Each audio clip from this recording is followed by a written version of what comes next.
طابت أوقاتكم بكل خير. من الفضائية الإريترية نقدم لكم نشرة الأخبار والمستهل بأبرز العناوين. الدفع بجهود تأهيل المرأة الشابة.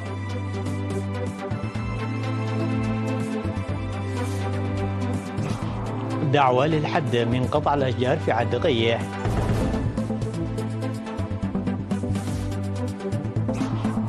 سيمينار عن فوائد اليود في الملح في كرن.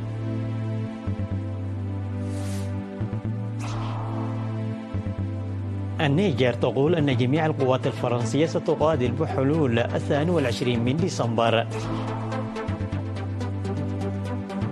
أذربيجان وأرمينيا تبادلتا أسرى حرب.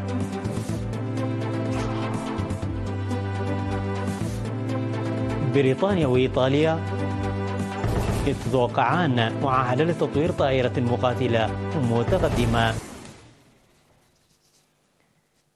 إلى التفاصيل.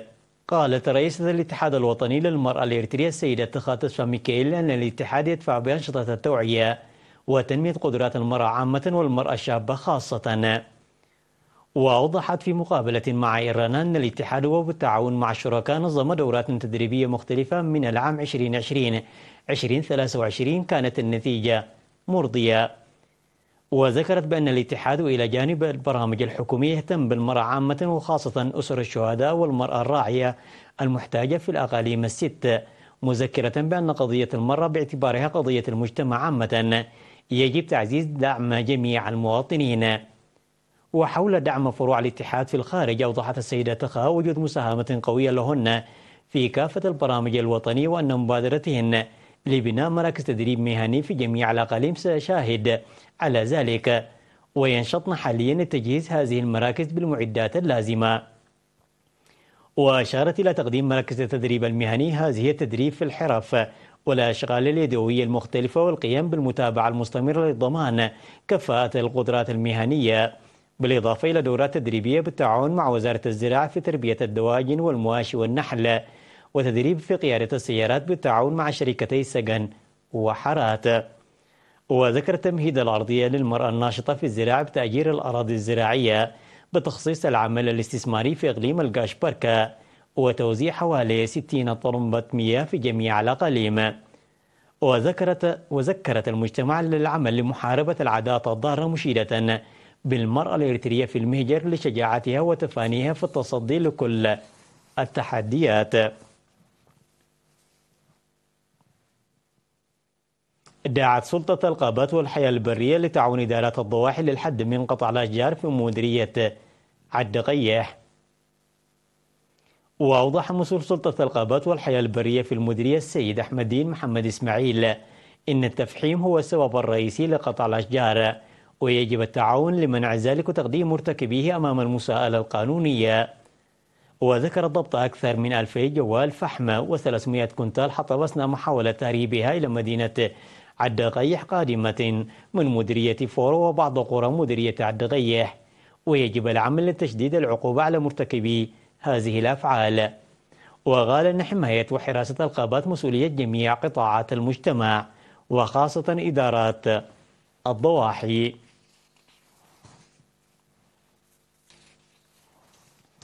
نظم سيمينار في مدينة كرن يوم 12 من ديسمبر حول الفوائد الصحية للملح المخلوط باليود. هدف السيمينار رفع مستوى الوعي العام وتعريف أهمية اليود للإنسان والحيوان، وإنشاء فريق عمل على مستوى إقليم عن سبيل مكافحة الأمراض الناجمة عن نقص اليود. وأوضح مسؤول مراقبة الجودة في مركز المواصفات الإريترية السيد آلم رزيني خلفية إنتاج الملح في إريتريا وأهمية الملح لتوازن السوائل في الجسم. وقال إن خلط اليود في الملح يلعب دورا رئيسيا في تقليل التخلف العقلي ومصاعب العضلات والغدة الدرقية ومشاكل الإنجاب ووفيات الأطفال.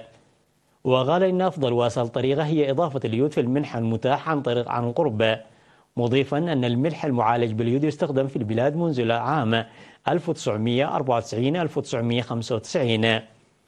وأشار إلى أن استخدام الملح المخلوط باليود الذي وصل إلى حوالي 98% في العام 1998 انخفض إلى 86% في العام 2010، ويجب الاستمرار في عمل خلط اليود في الملح على الدوام. وشكل في ختام الاجتماع فريق عمل لإنجاز هذا الهدف. ودعا المشاركون لتنظيم أنشطة التوعية في المجتمع وخاصة الموجهة على الأمهات والمراقبة الجادة لمصنعي وموزعي الملح، وإدخال أجهزة مراقبة جودة الملح في الملح على نطاق واسع. وناشد المدير العام لقسم الخدمات الاجتماعية العقيد تسفاتين قرما جميع الجهات المعنية على العمل المشترك لضمان استخدام المجتمع لليود بشكل صحيح.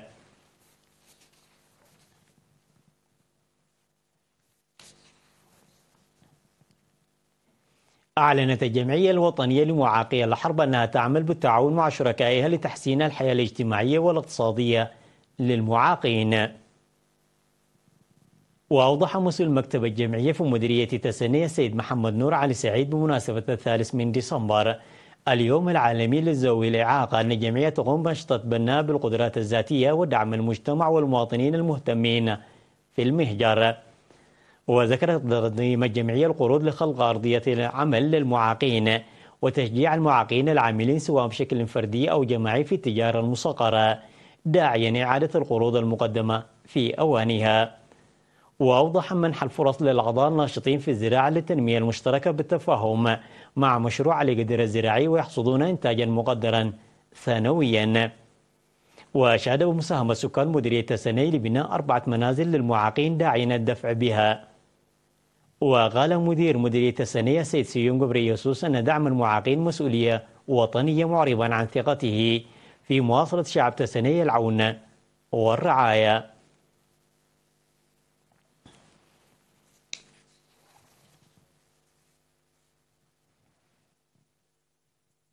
قام الإريتريون المقيمون في إيطاليا وجنوب السودان والنمسا وسويسرا بأنشطة دبلوماسية شعبية. وافادت المعلومات الواردة بأن الهيئات التنفيذية للمنظمات الإريترية في إيطاليا وهي فروع الجبهة الشعبية للديمقراطية والعدالة والاتحاد الوطني للمرأة الإريترية وشباب الجبهة الشعبية للديمقراطية والعدالة والجالية الإريترية ولجنة الإعلام والدبلوماسية قد عقدت تقييما نصف سنويا في روما في 8 ديسمبر. وقيم مسؤولو الفروع من روما وميلانو وبولونيا وبارما وفيرونا وتورينو ونابولي وكاتانيا وباري وبيازا وبروزيا وبريشيا في الاجتماع الذي حضره السفير في السهسين بطرس والقنصل العام السيد تخلة سنبت إمام.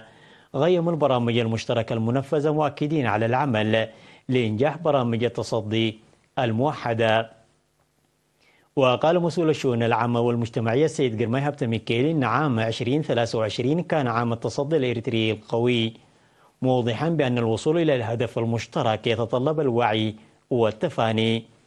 من جانبه شرح السفير في السهسين بطرس الأوضاع في البلاد والمنطقة والفرص والتحديات التي تطرحها هذه المرحلة الجديدة. في غضون ذلك عقد سفير إريتريا لدى جمهورية جنوب السودان السيد يوهانس تخلة ميكيل سيمينارا عاما في جوبا في 10 ديسمبر. وأشار إلى الإنجازات الدبلوماسية التي حققتها إريتريا في العام 2023 داعيا إلى تكامل أنشطة المواطنين حسب تنظيماتهم. وأكد المشاركون على العمل في زيادة مساهمتهم من خلال تعزيز منظماتهم. وعقدت الجالية الإريترية في النمسا سيمينارا في فيينا يوم 10 ديسمبر. وبعد تقييم الأنشطة التي قام بها المواطنون تم انتخاب لجنة تنفيذية مكونة من 5 أعضاء للعمل لمدة 2 عام المقبلين. من ناحية أخرى أشاد القائم بأعمال السفارة الإريترية في سويسرا السيد هابتوم زراي لدى لقائه مسؤولات فرع الاتحاد الوطني للمرأة في 10 ديسمبر بدورهن في التنمية والتصدي. وقدم مسؤول الشؤون العامة والمجتمعية السيد تولي يوهانس توضيحا في الاجتماع الذي حضره أكثر من 60 مسؤولة تنفيذية في فروع التنظيمات الإريترية حول أوضاع المنظمات الإريترية عامة والاتحاد الوطني للمرأة الإريترية خاصة. وأشادت رئيسة الاتحاد الوطني للمرأة الإريترية سيدة ترحاس قلتا بالتفاني الذي ظهر في تنفيذ خطط 2023 وقدمت على المشاركين خطط العمل المقترحة لعام 2024.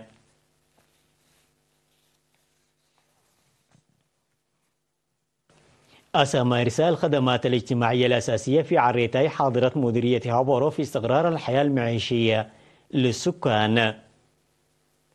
وأوضح مدير بلدة عريتاي السيد إدريس محمد عمر لوكالة إيرانان بأن الخدمات الاجتماعية المحدودة التي بدأت في عريتاي في العام 1993 توسعت حاليا لتشمل التعليم حتى المرحلة الثانوية ومركز صحي وخدمات مياه الشرب الصالحة والكهرباء والاتصالات، وقد خلق ذلك الدفع لتجميع الشعب.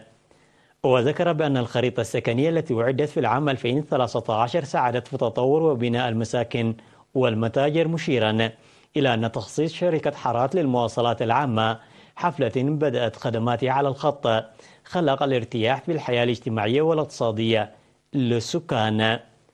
يقطن بلدة عريتاي حوالي 6700 فرد يزاولون الزراعة والرعي والتجارة.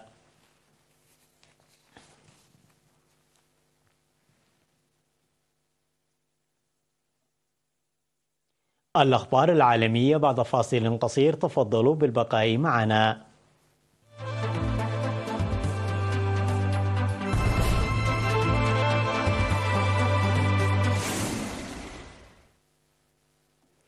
أعلن النظام العسكري في النيجر المرحلة الأخيرة من مقاتلة جميع الجنود الفرنسيين المنتشرين كجزء من الحرب ضد الجهاديين في البلاد بحلول 22 من ديسمبر.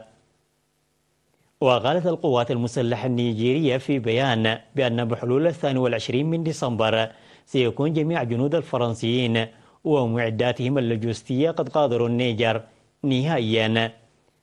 ويأتي ذلك تتويجا لطلاق عميق بين فرنسا والنيجر منذ وصول الجنرالات إلى السلطة في النيامي في انقلاب 26 من يوليو. وسرعان ما طلبوا برحيل الجنود الفرنسيين تم نشرهم لمحاربة الجهاديين، ونددوا بالعديد من الاتفاقيات العسكرية الموقعة مع باريس. وبعد مواجهة طويلة وافقت فرنسا، وأعلن إيمانويل ماكرون أن الانسحاب سيكتمل بحلول نهاية العام. وسابقا ذكر الجيش النيجيري أن عملية فض الاشتباك مع القوات الفرنسية مستمرة حتى الآن بطريقة منسقة وآمنة تماما.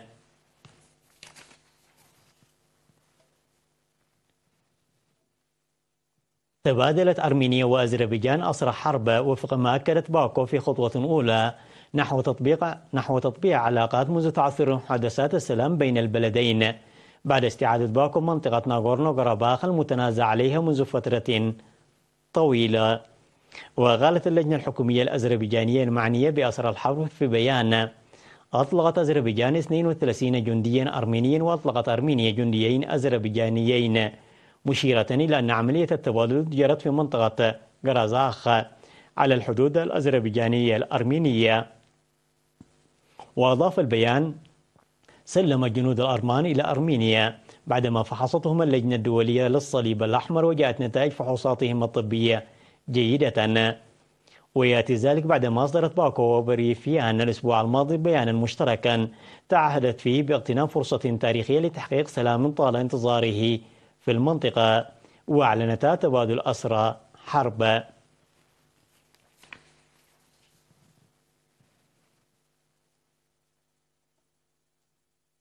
أعلنت وزارة الدفاع البريطانية أن بريطانيا واليابان وإيطاليا وقعتا معاهدة دولية لتأسيس برنامج جوي قتالي يهدف إلى تطوير طائرة مقاتلة متقدمة. تأتي الاتفاقية التي نشرت وكالة رويترز معلومات بشأنها في وقت سابق من هذا الشهر بعد عام من إطلاق الدول الثلاث أول تعاون كبير بينهما في مجال الصناعات الدفاعية من خلال دمج جهود منفصلة للندن وطوكيو لمقاتلات الجيل التالي. ويتعين أن توافق برلمانات كل دولة على الاتفاقية التي تهدف إلى وصول المقاتلات لمرحلة الطيران بحلول العام 2035. ومن المقرر إطلاق مرحلة التطوير المشترك للبرنامج في العام 2025. وقالت الحكومة البريطانية أن الطائرة الشبح الأسرع من الصوت ستحتوي على رادار يمكنه توفير بيانات أكثر ب10,000 مرة من الأنظمة الحالية.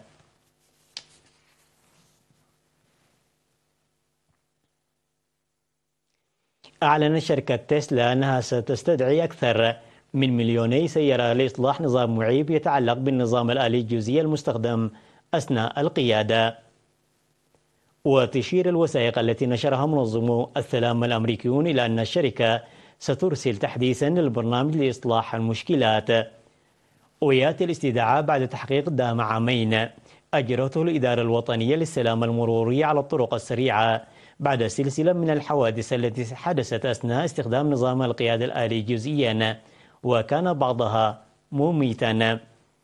وتقول الوكالة أن تحقيقها وجد أن النظام الآلي المتبع أثناء القيادة بطريقة جزئية قد يكون غير كافي لضمان انتباه السائق، ويمكن أن تؤدي إلى سوء استخدام متوقع للنظام. ويغطي الاستدعاء جميع سيارات تسلا التي باعتها في الولايات المتحدة تقريبا، ويشمل الطرازات التي تم إنتاجها في الفترة ما بين 5 من أكتوبر لعام 2012 وحتى 7 من ديسمبر من هذا العام.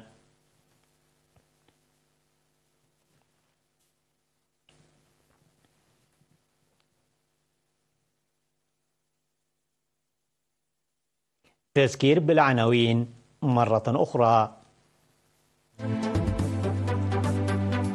الدفع وتأهيل المرأة الشابة.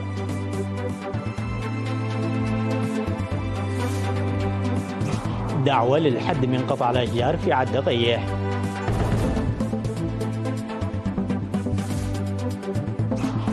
سيمينار عن فوائد اليود في الملح في كرن.